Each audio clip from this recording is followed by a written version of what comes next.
ప్రభునందు ప్రియమైన సంఘబిడ్డలకు, దేవుని పిల్లలకు ఈ పునరుత్థాన పండుగ దినాన మరొకసారి ప్రభు యేసుక్రీస్తు నామములో అందరికీ వందనాలు తెలియజేస్తూ ఉన్నాను.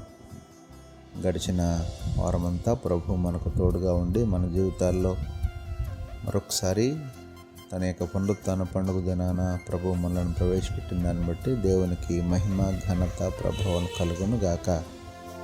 ఆమేన్. అనుదిన వాక్యహారం ద్వారా ఈరోజు దేవుడు మనకిస్తున్న వాక్య వాగ్దానం, నా ప్రాణమా యెహోవాను సన్నుతింపుము, ఆయన చేసిన ఉపకారములలో దేనిని మరువకము అని 103వ కీర్తన 2వ వచనంలో మనం చూస్తూ ఉన్నాం. దేవునికి మహిమ కలుగును గాక.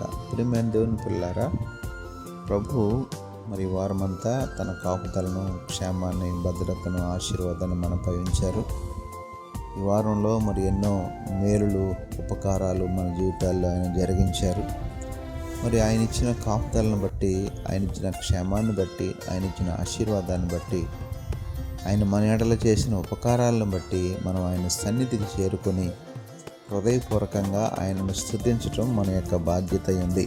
భక్తుడదే మాట్లాడుతున్నాడు, నా ప్రాణమా యెహోవాను సన్నుతించు, ఆయన చేసిన ఉపకారాలు మరవకుండా దేవుని స్తుతించు అని. దేవునికి మహిమ కలుగునుగా. ఆ రీతిగా ఉదయకాల సమయంలో ప్రభు ఇస్తున్న వాగ్దానాన్ని బట్టి మనమందరం కూడా హృదయపూర్వకంగా సన్నిధికి చేరుకుని దేవుడు చేసిన మేళ్ళను బట్టి, ప్రభు ఇచ్చిన ఆశీర్వాదాన్ని బట్టి ఎల్లప్పుడూ ఆయనకు కృతజ్ఞత కలిగి ఆయనను స్తుతించే పిల్లలుగా, ఆయన ఇచ్చే ఆశీర్వాదాలు పొందుకునే పిల్లలుగా మనం ఉండడానికి ఉదయకాల సమయంలో దేవాది దేవుడు ఈ వాక్యాన్ని విన్న వారందరి జీవితాల్లో యొక్క వాగ్దానం నెరవేర్చును గాక.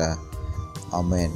పరిశుద్ధుడైన మా దేవ, ప్రేమ గల మా తండ్రి, మహోన్నతుడైన మా ప్రభువా, మీ శ్రేష్టమైన ఉన్నతమైన నామానికి వందనాలు, స్తోత్రాలు చెల్లిస్తున్నాము తండ్రి.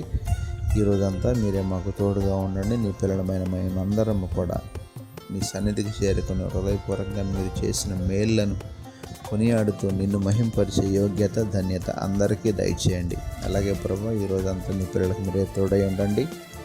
ఈరోజు పుట్టినరోజు, పెళ్ళిరోజు జరుపుకుంటున్న పిల్లలు ఎవరైతే ఉన్నారో వారందరిని పేరు పేరున దీవించి ఆశీర్వదించమని యేసు పరిశుద్ధ నామమున అడిగి వేడుకొనుచున్నాము తండ్రి. ఆమేన్.